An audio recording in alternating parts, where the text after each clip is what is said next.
नमस्कार दोस्तों। कई जो नेट जेआरएफ के विद्यार्थी हैं और कॉलेज लेक्चरशिप के जो विद्यार्थी हैं, उनका ये कहना था कि सर, विद्यापति की जो पदावली है वो पद हमें नहीं मिल रहे हैं। अगर वक्त मिले तो पढ़ाने का कष्ट करें। तो मित्रों, हमारा तो फ़र्ज़ भी बनता है आप लोगों को पढ़ाना और पढ़ना, यही अपना पैशन है। तो देखिए, आपको अगर विद्यापति के परिचय के बारे में पढ़ना है तो आप लोग प्ले लिस्ट में से पढ़िएगा। 40 कवियों का परिचय मैंने डाल रखा है। उसमें से जैसे विद्यापति का जन्म कहाँ हुआ था, 1380 में बिहार में कहाँ, कौन कौन सी रचनाएं लिखी, किसके दरबारी कवि थे, वो सारी बातें मैंने क्लियर कर रखी हैं।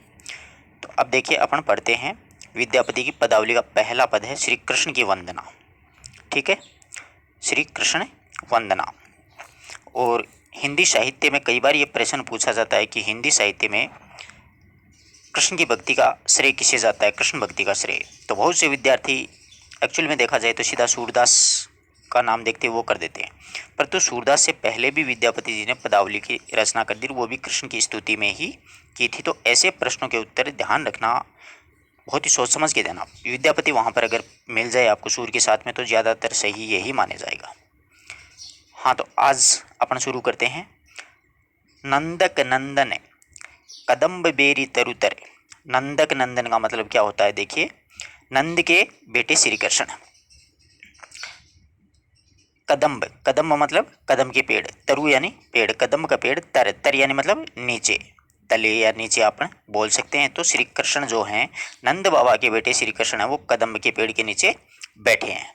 आगे बात समझ में। धीरे धीरे मुरली मुरली बोलाव, और वो धीरे धीरे मंद मंद ध्वनि में मतलब क्या कर रहे हैं, वो अपनी मुरली है वो बजा रहे हैं। बोलाव का मतलब बजा रहे हैं। समय संकेत निकेतन बैसल, बेरी बेरी बोली पठावे। समय संकेत मतलब मिलने का संकेत स्थान। इसका समय संकेत का मतलब होता है, निकेतन का मतलब स्थान होता है। तो देखिए, मिलने का जो स्थान है वहाँ पर वो बैसल यानी बैठ गए हैं। ये मतलब मैथिली भाषा है, उसके शब्दार्थ हैं। बैसल का मतलब बैठना होता है, और समय संकेत निकेतन का मतलब वैसे तो घर होता है, परंतु यहाँ पर संकेत निकेतन का मतलब जहाँ पर राधिका को बुलाए करते थे, जहाँ पर ये दोनों मिला करते थे, तो वो मिलने का संकेत स्थान होता है। एक प्रेमी और प्रेमिका का, तो श्री कृष्ण और राधा का भी एक स्थान था।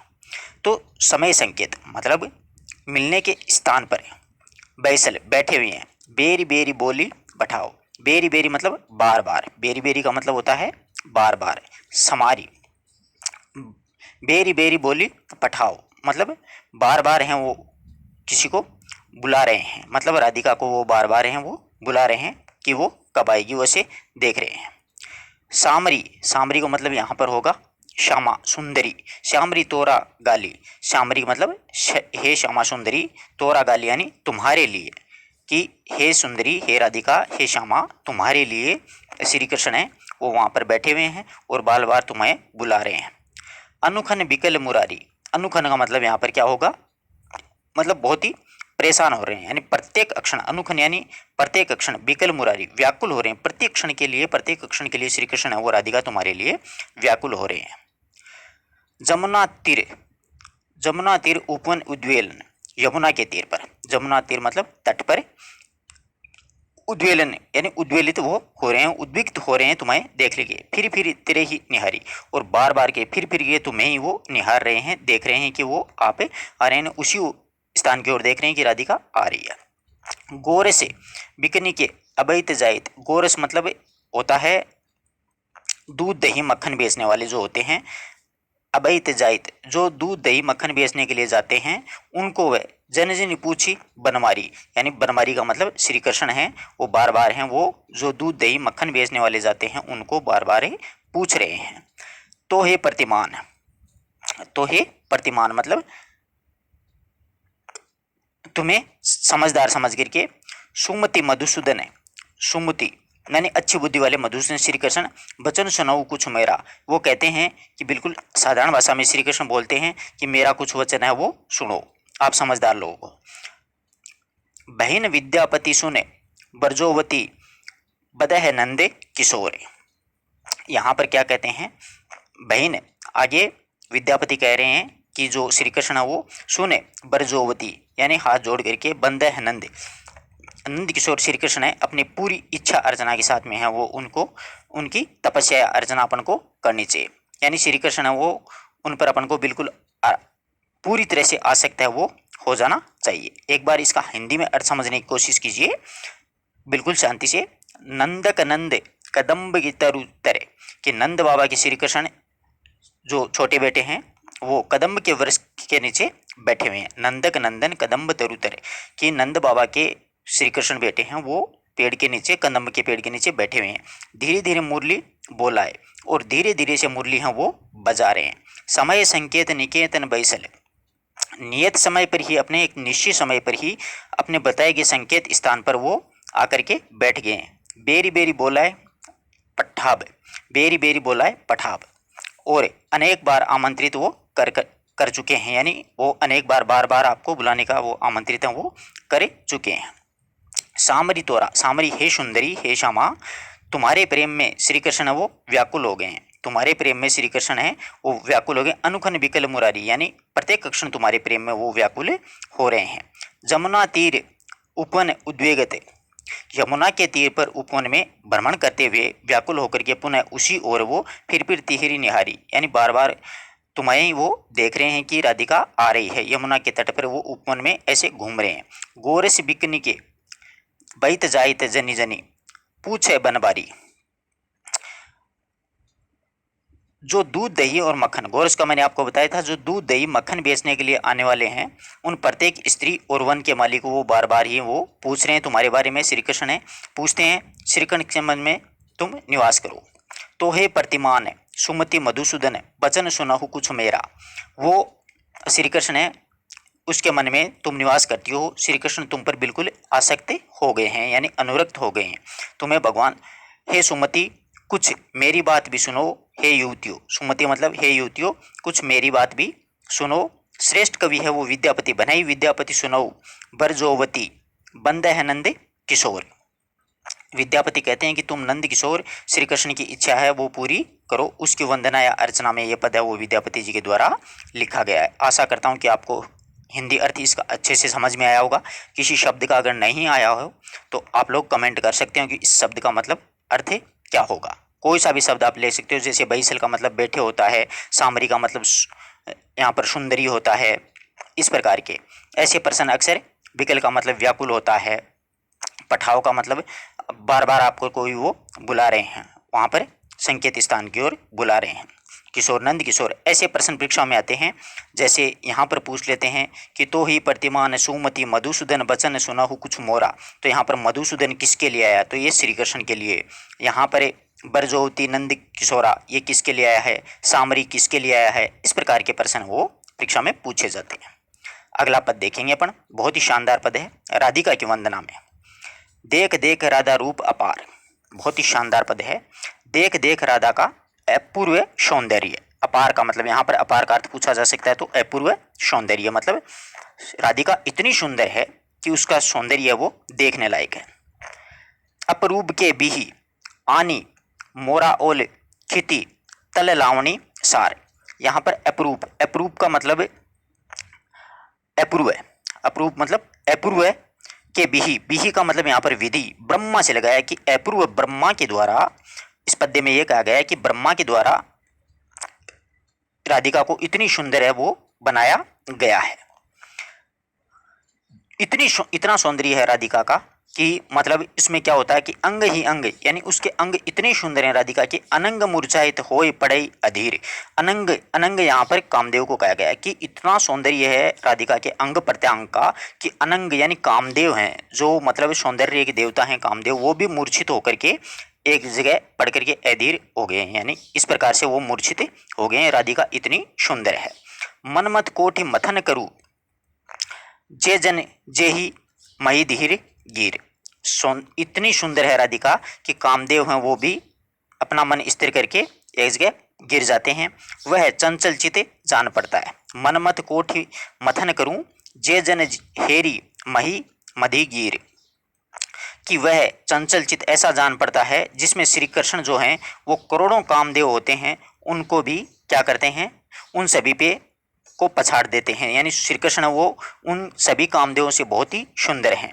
कत कत लक्ष्मी चरण तल्य गोछई रागिनी हेरी विभोरी। श्री कृष्ण जी जो हैं वो राधा के अनुपम सौंदर्य का अवलोकन करके पछाड़ खाने लगते हैं, यानी श्री कृष्ण वो भी राधिका के सौंदर्य के आगे क्या कर जाते हैं, बिल्कुल फीके पड़ जाते हैं। उसे देखकर न जाने कितनी लक्ष्मी जो हैं वो कतकत लक्ष्मी चरण तल के गोछई रागिनी हेरी विभोर, यानी उसे देख करके न जाने कितनी ही जो लक्ष्मियाँ, लखीनी मतलब लक्ष्मियाँ चरण यानी चरणों में तल गोछाई, उसके चरणों में बलिहारी हो जाना चाहती हैं। इतनी सुंदर है राधिका, और न जाने कितनी सुंदरियाँ, यहाँ पर गोरियाँ जो है कितनी ही सुंदरियाँ हैं वो मूर्छित हो गई हैं, इतनी सुंदर है राधिका। करु अभिलाख मन ही पद पंकज अहनिशि कोर अगे ही। अगले पद में मन में ये इच्छा उत्पन्न हो जाती है कि इनके चरण कमलों को अपने गोद में, पद पंकज मतलब चरण कमलों को अगन ही और अपने ही गोद में रख करके रात दिन उसकी अहनिशी, रात और दिन उसकी क्या करें, रक्षा करें। इतनी सुंदर है राधिका। तो एक बार पद्य को समझने की कोशिश कीजिएगा कि देख देख राधा रूप अपार, राधिका जी के अपूर्व सौंदर्य का जरा अवलोकन तो कीजिए, उसका पता तो कीजिए कि वो कितनी सुंदर है। अपूर्व सौंदर्य है उसका, अपरूप मतलब अपूर्व है। के भी आनी मोरा ओले खिति तले लावनी सार, कि पता नहीं, बिही मतलब विधि, ब्रह्मा ने यानी पता नहीं ब्रह्मा ने किस प्रकार से इस पृथ्वी पर उसको सौंदर्य की सार सृष्टि की, यानी ब्रह्मा ने पता नहीं किस हिसाब से इस पर राधिका के सौंदर्य को यानी राधा को इतना सुंदर बनाया है। अंग ही अंग अनंग मूर्छाए होए पड़े अधीर, यानी राधिका के अंग प्रत्यंग की, यहाँ पर राधिका का वर्णन किया जा रहा है कि राधिका के अंग प्रत्यंग की शोभा को निहार कर कामदेव जो होते हैं, अनंग का मतलब कामदेव जो होते हैं, मूर्छाए मूर्छित होकर के अपना मन अस्थिर करके एक जगह गिर जाते हैं, यानी मूर्छित हो जाते हैं। कामदेव से भी बहुत ज्यादा सुंदर हैं। मनमत कोटि मथन करूं जे जन हेरी मही मधी गिर, वही श्री कृष्ण की राधा के अनुपम सौंदर्य का अवलोकन करके पछाड़े लगाते हैं, और वहीं पर श्री कृष्ण जो हैं वो राधिका के अनुपम सौंदर्य का अवलोकन करके पछाड़ खा के मतलब गिरने लग जाते हैं। राधिका के आगे श्री कृष्ण होते हैं वो भी नहीं टिक पाते हैं, यानी श्री कृष्ण को, राधिका को देख करके न जाने श्री कृष्ण होते हैं उनका सौंदर्य भी है वो भी फीका पड़ जाता है। कत कत लक्ष्मी चरण तल के गोछे रागिनी हेरी विभोर, बहुत ही अच्छी सुंदर लाइन है, परीक्षा उपयोगी। कत कत यानी करोड़ों, कत कत का मतलब है कि राधिका को देख करके करोड़ों, कितनी ही लक्ष्मियाँ, कति कति मतलब करोड़ों या कितनी ही लक्ष्मी यानी लक्ष्मियाँ चरण तल गोछाए यानी राधिका के चरणों में बलिहारी हो जाती हैं, और न जाने कितनी रागनियाँ मतलब सौंदर्य वाली, सौंदर्य मूर्तिमान होती हैं स्त्रियाँ, वो भी मूर्छित होकर के गिर जाती हैं। करूं अभिलाषा मन ही पद पंकज है निशिकोर अगे ही, मन में ये इच्छा उत्पन्न होती है, यानी करूं अभिलाषा, अभिलाषा का मतलब इच्छा, मन में यही इच्छा उत्पन्न होती है मेरे कि इन चरण कमलों पर पद पंकज, यानी मन ही मन, यानी मन मन में ये इच्छा उत्पन्न होती है कि पद पंकज चरण कमलों को अपनी गोद में रख करके दिन रात, अहिनिशि मतलब दिन रात, उनको चरण कमलों को गोद में रख करके दिन रात उनकी रक्षा करूं, यानी राधिका की सौंदर्य का, अपार सौंदर्य का वर्णन है इस पद्य में किया गया है किसी को कोई समस्या? अब देखो इसके पद्य बता दे। अबरूप मतलब अपूर्व है, अपार का भी मतलब इसमें क्या होता है, अपूर्व है। बिही का मतलब विधि यानी ब्रह्मा से लगाया गया है। मोराल, मोराल का मतलब यहाँ पर किससे होता है, ला मिलाए यानी मिला दिया जाता है, फिर रच दिया जाता है, यानी ब्रह्मा ने पता नहीं किस विधि के द्वारा राधिका का निर्माण वो किया, रचना की है। अंग ही अंग, अंग अंग का मतलब प्रत्यांग, अनंग का मतलब यहाँ पर कामदेव से है। अधीर का मतलब अस्थिर, अस्थिर हो जाता है।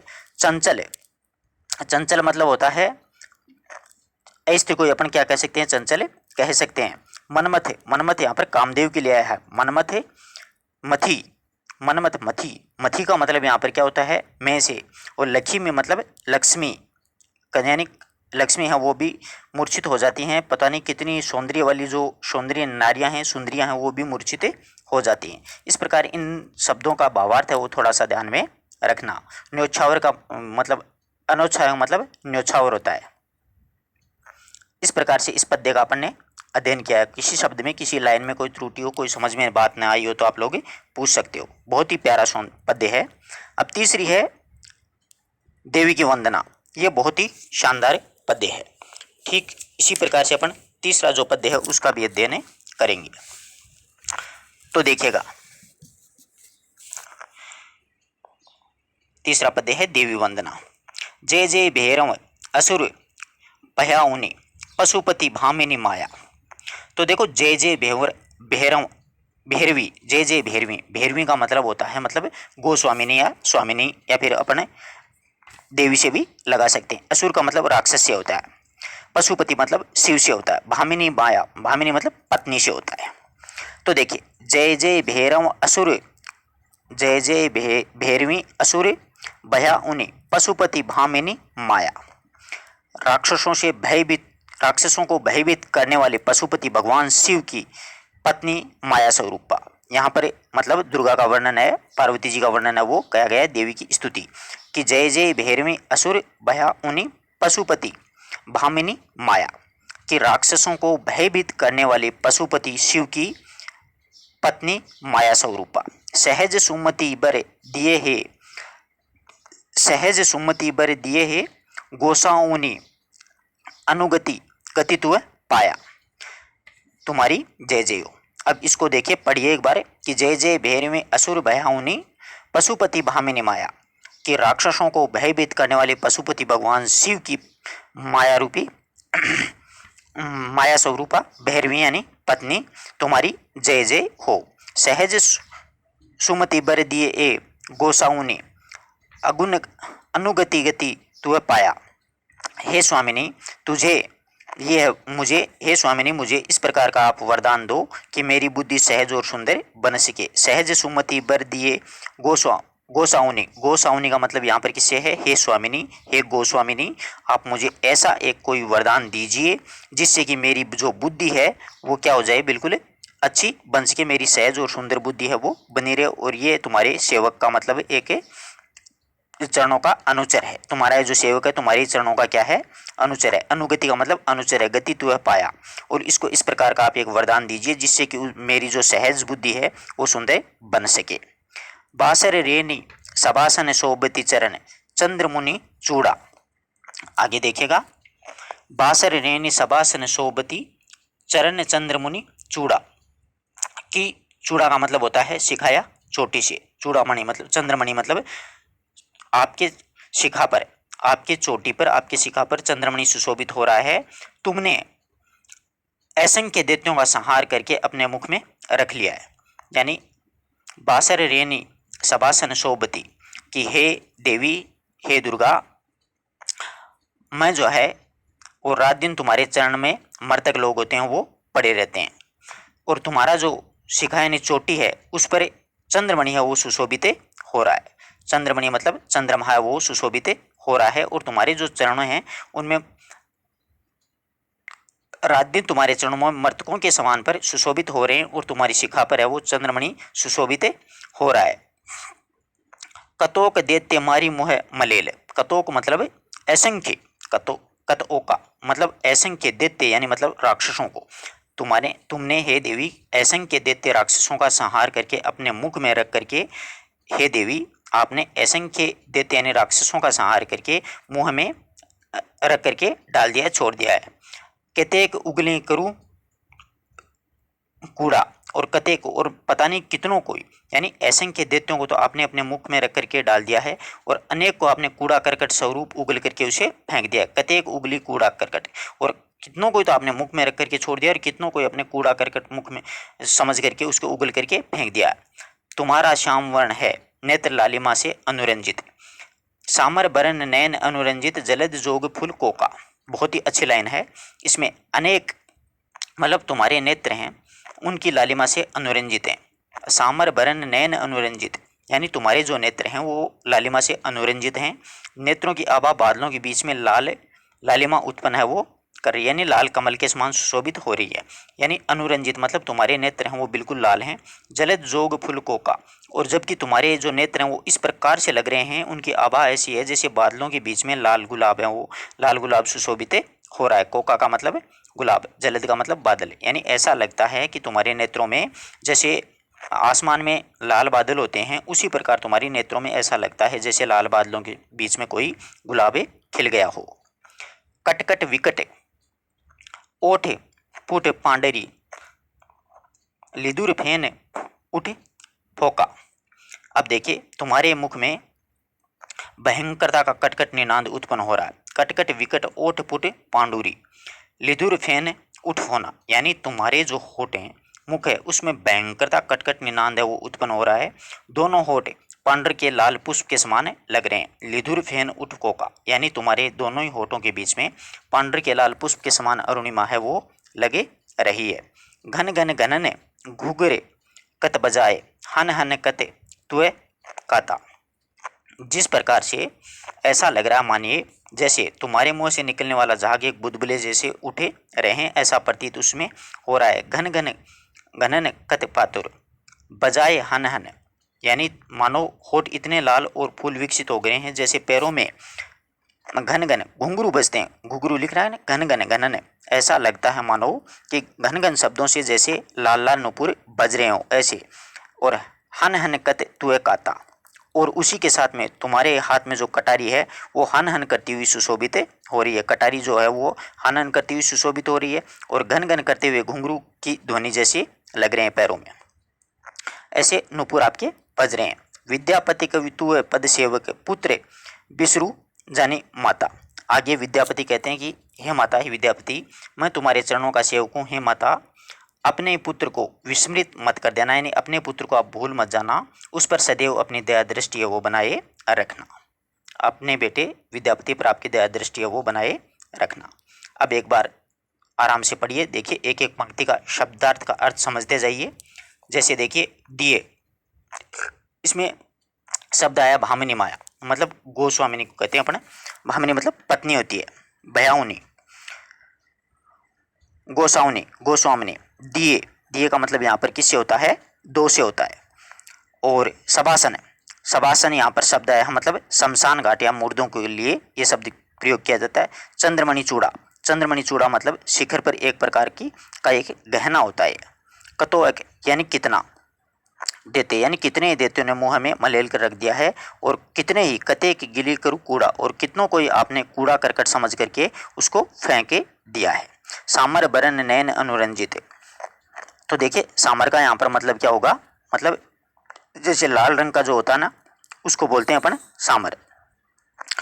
बरन सामर के रंग के, बरन यानी रंग के, अनुरंजित यानी लाल रंग के आपके नेत्र हैं वो अनुरंजित लाल रंग के हो गए। जलद जोग फुलकों का, जैसे कि एक लाल रंग का पुष्प होता है वो खिलता है, लाल कमल के फूल खिलते हैं, उसे ही बोला जाता है। तो अब देखिए एक एक पंक्ति का अर्थ। जय जय भैरवी असुर भयाओनि पशुपति भामिनी माया, कि राक्षसों को भयभीत करने वाली पशुपति शिव की पत्नी माया स्वरूप, हे भैरवी तुम्हारा जय जयकार हो, हे भैरवी तुम्हारा जय जयकार हो। सहज सुमति बर दिए ओ गोसाने, अनुगति दिए तू पाया। आगे कवि कहते हैं कि तुम्हारी जय जय हो, हे स्वामिनी मुझे ये वरदान दो कि मेरी जो सहज सुंदर जो बुद्धि है वो बनी रहे, ये सेवक तुम्हारे चरणों में का अनुचर है। यानी गोस्वामी, हे स्वामिनी मेरी सहज और सुंदर जो बुद्धि है वो बनी रहे, और तुम्हारे जो मैं आपका जो सेवक हूँ अनुगति यानी आपका अनुचरण वो मैं करता रहूं। बासर रेनि सभासन शोभित चरण चंद्रमणि चूड़ा। आगे देखिए, रात दिन तुम्हारे चरणों में, सभासन यानी मतलब आपको बताया था मैंने शमशान का, परंतु यहाँ पर मर्तकों से है। रात दिन तुम्हारे चरण मर्तकों के आसन पर सुशोभित होते हैं। बासन रेनी, बासन यानी सवेरे, रेनी यानी रात को, सबासन मर्तकों के शोभित चरण, यानी तुम्हारे जो चरण हैं वो रात दिन मर्तकों के शरीर पर सुशोभित होते रहे हैं, और तुम्हारे जो शिखा है उस पर चंद्रमणि सुशोभित होता रहे। कतो अक देती मारी मुँह मलेल, यानी तुमने असंख्य दैत्य राक्षसों का संहार करके अपने मुख में रख करके, मुख मलेल यानी मुख में रख करके फेंक दिया है, और पता नहीं कितनों को ही आपने, कितने कूड़ा करकट होते हैं, अनेक कूड़ा करकट होते हैं, उनको मुख में उगल करके फेंके दिया है। सामर बरन नैन अनुरंजित, और तुम्हारे जो नैन हैं, आंखें हैं, वो श्यामर बरन यानी श्याम वर्ण की, लाल रंग की। तुम्हारा जो श्याम वर्ण है उसमें नैन अनुरंजित, और गुलाबी जो नेत्र हैं, नेत्रों की जो गुलाबी है वो अनुरंजित हो रही है। जलद जोग फुल कोका, और नेत्रों की आभा है वो नेत्रों की आभा के बीच में ऐसा लग रहा है जैसे लाल कमल के समान खुल गया है। कटकट विकट होठ पुट पांडुरी, और उसमें क्या होता है देखिए, कटकट विकट होठ पुट पांडुरी लिदुर फेन उठे कोका। यहाँ पर कह रहे हैं कि तुम्हारे मुख में भयंकर कटकट का निनाद उत्पन्न हो रहा है। कटकट विकट होठ पुट पांडुरी, तुम्हारे होठों में भयंकर कटकट की ध्वनि आ रही है। दोनों ही होठ पांडुर से लाल पुष्प के समान, अरुणा के समान है, झाग के समान इसमें दिखाई दे रहे हैं। बुद्धबुदे के समान मतलब प्रतीत हो रहे हैं। मानो ऐसा लग रहा है जैसे होठ पर लाल रंग का कोई फूल विकसित हो गया है, यानी होठों पर कोई लाल रंग का गुलाब विकसित हो गया है। घन घन घनन घुघरू कत बजाए, जैसे पैरों में घन घन शब्द करते हुए जो घुंघरू हैं, नूपुर हैं, वो बज रहे हैं। और तुम्हारे हाथ में कटारी हन हन शब्द करती हुई सुशोभित हो रही है। हन हन कहते तो काटा, और कटारी है वो आपके हाथों में हन हन करती हुई सुशोभित हो रही है। विद्यापति कवि तू पद सेवक पुत्र विश्रुजनी माता, विद्यापति है वो तुम्हारे चरणों का सेवक है। हे माता, अपने पुत्र को विस्मृत मत कर देना, उस पर सदैव अपनी दया दृष्टि है वो बनाए रखना। आशा करता हूँ कि पूरा पद्य अच्छे से समझ में आया होगा। न आया हो तो आप कमेंट कर सकते हो। चौथा और देखिए, शेषव जो नव, इसमें मतलब वय संधि का वर्णन किया गया नायिका का। बहुत ही मतलब सौंदर्य से भरपूर पद्य है ये। तो देखिए, शेषव जो जोवन दुहु मिली गेल, सत्र वन के पथ दुहु लोचन लेल। इसमें कहना चाह रहा है कि शेषव यानी शेषव काल, जौवन यानी मतलब युवा काल, शेषव मतलब शिशुता का, और जौवन यानी जवानी। दुहु मिल गेल यानी बचपन और जवानी दोनों ही मिल गई हैं। ससुरन पथ दुहु लोचन गेल, यानी नायिका के शरीर में शेषवावस्था और यौवनावस्था दोनों एक साथ मिल गए हैं। स्त्रवन के पथ दुहु लोचन ले ले, पहले कथा सुनने के लिए जो कान थे वो बहुत ही लालायित होते थे। शस्त्रवन पथु दुहु लोचन ले ले, पहले जो कथा सुनने के लिए कान बहुत लालायित होते थे, अब आंखों से उनकी राह पकड़ लिया। अब यानी आंख होती हैं, उनसे वो सारी बातें वो करने लगी है। वचन चातुरी लहू लहू हास, दरियन चांद कले प्रकाश, यानी पहले कथा सुनने के लिए जो कान लालायित होते थे, अब आंखों ने वो स्थान है वो ले लिया है, अर्थात कटाक्ष करना प्रारंभ है वो कर दिया गया है। वचन चातुरी, वाणी के द्वारा जिन भावों की अभिव्यक्ति होती थी, वचन चातुरी लहू लहुहास, यानी वाणी के द्वारा जिन भावों की अभिव्यक्ति होती थी वे अब मंद मंद मुस्काने लग गए हैं। दरियन चांद कले प्रकाश, और वो बिल्कुल मंद मंद मुस्काने लग गए हैं। और समझाने चाहते हैं, समझाए जाते हैं कि यह एक हंसी क्या है। इस हंसी को देख करके ऐसा लगता है जैसे पृथ्वी पर चांद की जो ज्योत्सना है वो फैल गई है। मुकुर हाथ ले करे श्रृंगार, अब मुकुर हाथ में लेकर के अब वो अपना श्रृंगार है वो करना शुरू कर दिया है। सखी पूछई कतई सूरत बिहार, और अपनी सखियों से है अपने सौंदर्य के बारे में। मुकुर मतलब होता है दर्पण को कहते हैं, कि दर्पण हाथ में लेकर के नायिका अपने सम्मुख अपनी साज सज्जा श्रृंगार करना शुरू कर दिया है। और सखी पूछई कतई सूरत बिहार, और सखियों से ही अपने काम क्रीड़ा के विषय के बारे में वो बातचीत करना शुरू कर दिया, क्योंकि अब इसके शरीर में यौवनावस्था का आगमन है वो हो गया है।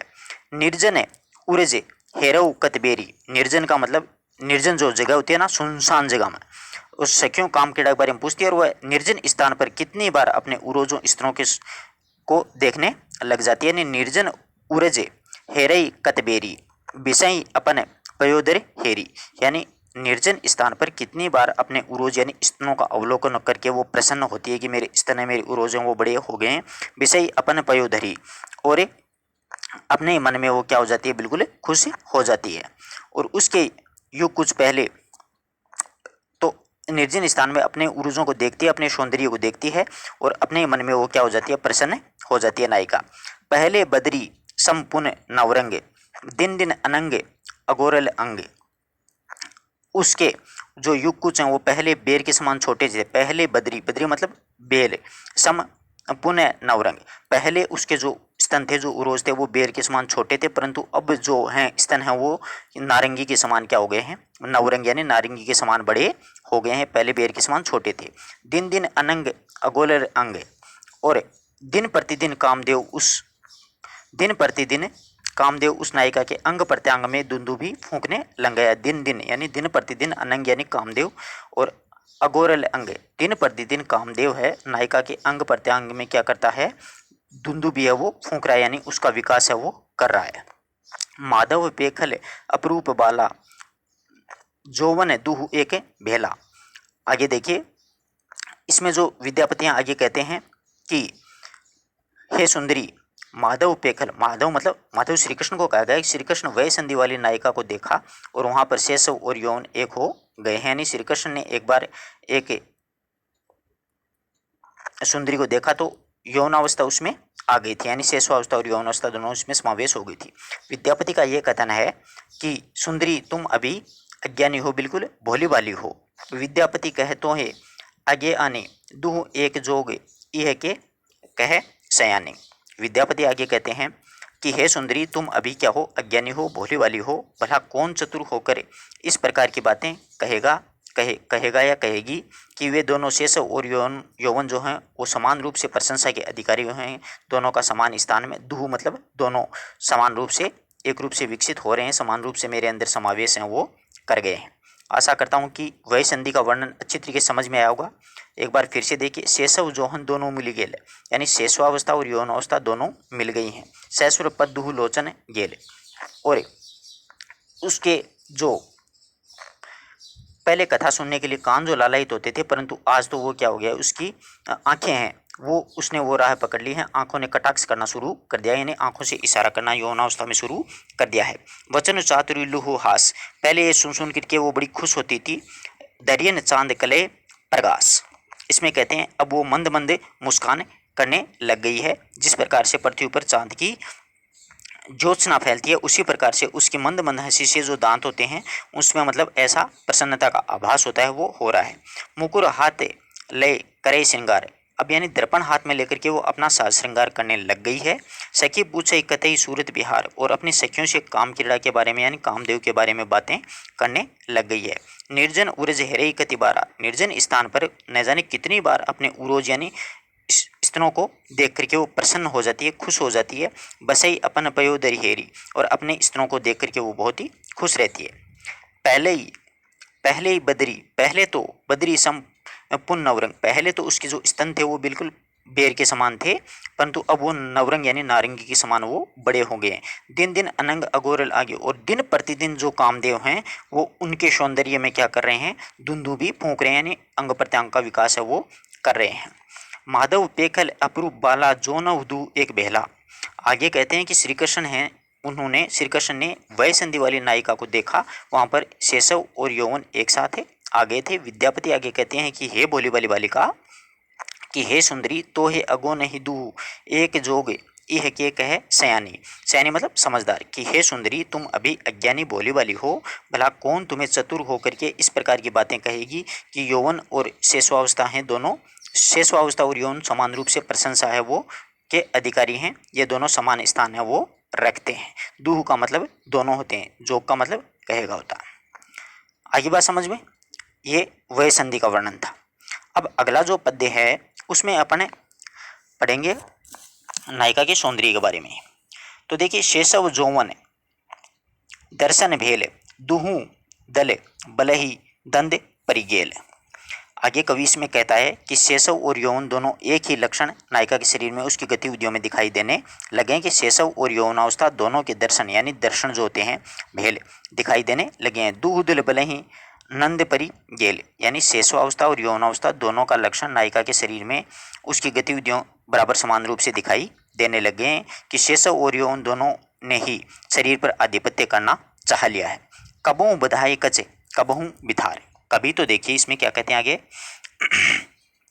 कभी कबहू बधाई कचे कबहू बिदार, यानी कभी कभी तो देखिए यौवनावस्था जब प्रबल होती है तो नायिका बालों में जूड़ा बांध लेती है। कबहू जब यौवनावस्था विकसित होती है, बालिका में आती है तो अपने जूड़े को वो क्या कर लेती है, बांध लेती है। कच कबहू बिदार, और जब उसमें शेषवावस्था आ जाती है तो वो क्या कर देती है, स्वच्छंदतापूर्वक अपना जीवन जीने के लिए खुश हो जाती है, यानी उन बालों को खोल देती है। कबहू छापाई अंग कबहू उघार, और जब उसमें क्या होता है कि शेषवावस्था पक्ष प्रबल होती है तो स्वच्छंद हो जाती है, प्रेरित होकर के खोल देती है, और कभी यौवनावस्था के आगमन से वो सकुजा जाती है, वो अपने अंग प्रत्यंग को वो छिपाने की कोशिश करते हैं। कबहू छपाए अंग कबहू उघार, कभी तो वो जैसे यौन के आगमन से सकुचा करके वह अपने अंग प्रत्यंग कुछ वक्ष स्थल आदि साड़ी से आच्छादित है वो कर लेती है। और जब अगर इसमें बचपन आ जाती है, शेषवावस्था भोलापन आ जाता है, तो बंधहीन वो उसे उघार उसे खोल देती है। थीर नैर अधीर कछु भेल, आगे क्या कहते हैं, शेषवावस्था में चंचल रहने से नेत्र हैं वो चंचल हो उठ जाते हैं। कुचों से उत्पन्न होने वाले स्थान में लालिमा छा गई है, यानी कुछ होते हैं। धीर नैन अधीर कुछ भेल, यानी उसके नैनों में लालिमा है वो छा गई है। और उरज उदय थ लालिमा देल, यानी उसके आंखों में जो चंचलता है उसमें अचंचल रहने वाले नेत्र अब चंचल हो उठे हैं। कुचों के उत्पन्न होने वाले स्थानों पर अब क्या हो गई है, उदय उरज उदय, यानी उरज यानी स्तन जो होते हैं उसमें उसके स्थान पर लालिमा छा गई है। थान लालिमा देह, यानी उसके जो स्तन है उसके स्थानों पर भी लालिमा है वो छा गई है। चंचल चरण चित्त चंचल भान, चंचल तो उसके चरण हो गए हैं, अब उसका पैर हैं वो भी चंचल थे और अब चित्त है वो भी चंचल मालूम होता है। चंचल चरण, चरण यानी पैर, इसके चंचल भी पैर भी चंचल हो गए हैं और चित्त चंचल भान, और ऐसा लगता है कि उसका जो मन है उसका चित्त है वो भी चंचल हो गया है। वह चकित होकर के चारों ओर देखने लग जाती है। जागल मन सिज मुदित नयार, अब वो मतलब चारों ओर से देखने लगती है तो उसकी गतिविधियों को देख करके ऐसा लगता है मानो जैसे उसके हृदय में गुप्त रूप से निवास करने वाले कामदेव हैं, उन्होंने मनसिज का मतलब कामदेव, यानी गुप्त रूप से उसके हृदय में जो कामदेव थे उनका उनकी आंखें भी बंद ही नहीं है और वो खुलती जा रही हैं। आगे विद्यापति कह रहे हैं कि करु अवधान बाल अंग लागन पंचे बान। आगे विद्यापति इसमें कहना चाहते हैं अपन को कि अर्धनिद्रा अवस्था में भी अर्थात काम का पूर्ण रूपण संचरण नहीं हो पाया है और उसका केवल आभास पात्र हो रहा है, यानी पूरा प्रेम उसके मन में विकसित नहीं हो पाया है, परंतु फिर भी ऐसा लगता है कि आभास अपन को हो रहा है कि उसको आभास हो गया है। तो इसमें देखिए बहुत ही प्यारा पद्य है, शेषव जौवन दर्शन भेल। अब इसमें शेषवावस्था और यौवनावस्था उसी का वर्णन है, दोनों ही लक्षण नायिका की शरीर की गतिविधियां उसमें दिखाई दे रहे हैं। दर्शन यानी शेषवावस्था और यौवनावस्था दोनों के लक्षण वो दिखाई दे रहे हैं। दोहू दले पलही दंड परी गेल, दंड का मतलब द्वंद्व है, परिगेल का मतलब पड़ गया है। ऐसा लगता है मानो कि शेषवावस्था और यौवनावस्था दोनों ही शरीर पर आधिपत्य करना चाहते हैं और इसी में दोनों की मुठभेड़ हो गई है। जब यौवन का पक्ष प्रबल होता है तो नायिका बालों को जुड़ा खोल देती है। तो देखिए शेषवावस्था और यौनावस्था दोनों इस पर मतलब आधिपत्य स्थापित करना चाहते हैं शरीर पर। कबहू बंधाए कच कबहू बिधारे, यानी इसमें कवि समझने की कोशिश कीजिए क्या कहना चाहता है कि जब यौनावस्था का पक्ष प्रबल होता है ना कबहू, तो जब बंधाए तो वो क्या करती है अपने ही बालों का जो जुड़ा वो बांध लेती है और बाल हैं कच्चे हैं। और कबहू बिधार, और जब इसमें शेषवावस्था का पक्ष प्रबल होता है तो वो स्वच्छंदता से प्रेरित होकर के शब्द उसे बिछार यानी मतलब खोल देती है। कबहू चफाए अंग कबहू उगार, और कभी कभी तो जैसे मतलब उसमें यौवनावस्था आती है तो यौवन के आगमन होने से वो सकुचा करके कबहू चपाए अंग कबहू उघार, जब यौवनावस्था के आगमन से सकुचा करके अपने अंग प्रत्यंग को वह क्या करती है अपनी साड़ी में छिपाना चाहती है। अंग प्रत्यंग कुच स्तन वक्ष स्थल आदि को साड़ी में आच्छादित कर लेती है कबहू उगार, और जैसे ही इसमें मतलब शेषवावस्था भोलेपन आते हैं तो पुनः उसे खोल देती है उघाड़ देती है, यानी बंधहीन उसको कर देती है। आई बात समझ में। कबहू बंधाए यानी जब उसमें यौवनावस्था आती है तो यौवनावस्था प्रबल होता है तो नायिका अपने बालों का जोड़ा बांध लेती है, और अगर शेषवावस्था आती है तो स्वच्छंद रूप से प्रेरित होकर के उसे स्वतः ही खोल देती है। इसी प्रकार कबहू चपाए अंग कबहू उघार, और उसी प्रकार से अगर उसमें यौवनावस्था आती है तो वह सकुचा करके अपने अंग प्रत्यंग को कुछ है वक्ष स्थल है आदि को साड़ी में आच्छादित कर लेती है, और जैसे ही शेषवावस्था उसमें अगर आती है तो वह बिल्कुल भोलेपन में होकर के उन्हें बंधहीन कर देती उघाड़ देती है। थीर नैन अथीर कछु भेल उर्ज उदय थल लालिमा देल। शिशुता में चंचल रहने वाले नेत्र हैं अब अचंचल रहने वाले नेत्र हैं वो क्या हो गए हैं अब चंचल हो गए हैं। थीर ने, थीर का मतलब स्थिर रहने वाले, अचंचल इसको अपन अचंचल बोल सकते हैं थीर को, और अथीर को चंचल बोल सकते हैं। तो देखिए कवि क्या कहना चाहता है कि शेषवावस्था में अचंचल रहने वाले नेत्र हैं वो बिल्कुल क्या हो गए हैं अब चंचल हो गए हैं। उर्ज उदय थल लालिमा देल, और उसके कुचों में उत्पन्न होने के स्थान पर लालिमा छा गई है, और उसके उर्ज यानी हृदय में उसके जो स्तन है वो उदय होने विकसित होने लग गए हैं तो उसके चारों ओर लालिमा छाने लग गई है। चंपल चरण चित्त चंचल भान, चंपल चित्त चरण चंचल भान, वह चकित होकर के चारों ओर देखने लग जाती है। ये गतिविधियां देख करके ऐसा अवगत होता है मानव कि चंचल चरण, कि उसके जो पैर हैं, चंचल जो चरण हैं, और पैर जो चंचल थे अब चित्त भी चंचल हो गया है। कि चंचल चरण, जो पहले पैर चंचल थे, चित्त भी चंचल, अब उसका मन है वो भी चंचल हो गया, भान हो गया, ऐसा उसको हरकतों को देख करके, उसकी क्रियाओं को देख करके लगता है। जागल मन सिज मुदित नयार, अब ऐसा लगता है मानो उसके हृदय में गुप्त रूप से निवास करने वाला कामदेव है वो। मनसिज का मतलब कामदेव है, जागल मतलब जाग गया, यानी गुप्त रूप से रहने वाला जो कामदेव है वो विकसित हो गया है। विद्यापति कह करूं अवधान, बाल अंग लागन पंचबान। आगे देखिए विद्यापति क्या कहते हैं कि विद्यापति कहते हैं कि वह अर्धनिंद्रित अवस्था में भी, अर्थात काम का पूर्ण रूपेण संचरण उसमें नहीं हो पाया है, अथवा केवल उसके प्रेम का क्या हुआ है, अभी संचार हुआ है। विद्यापति कह रहे हैं करूं अवधान की, अब मैं उसको देख रहा हूं। अवधान का इसमें मतलब देखिएगा क्या होता है कि विद्यापति कहते हैं कि अब अर्धनिंद्रित अवस्था में, अवधान मतलब अवस्था में, बाला अंग लागन पंचबान, कि अभी उसका कामदेव जो है पूर्ण रूपेण संचरण नहीं हो पाया उसका, केवल हमें आभास मात्र ही हुआ है। आशा करता हूँ कि विद्यापति के पदावली के 5 पद आपको अच्छी तरीके से समझ में आए होंगे। अगर किसी पद में कोई किसी प्रकार का कोई डाउट है तो आप लोग पूछ सकते हैं। इसी प्रकार 5-5 करके अपने इनको 30 पदों को 25 पदों को पढ़ लेंगे। धन्यवाद दोस्तों।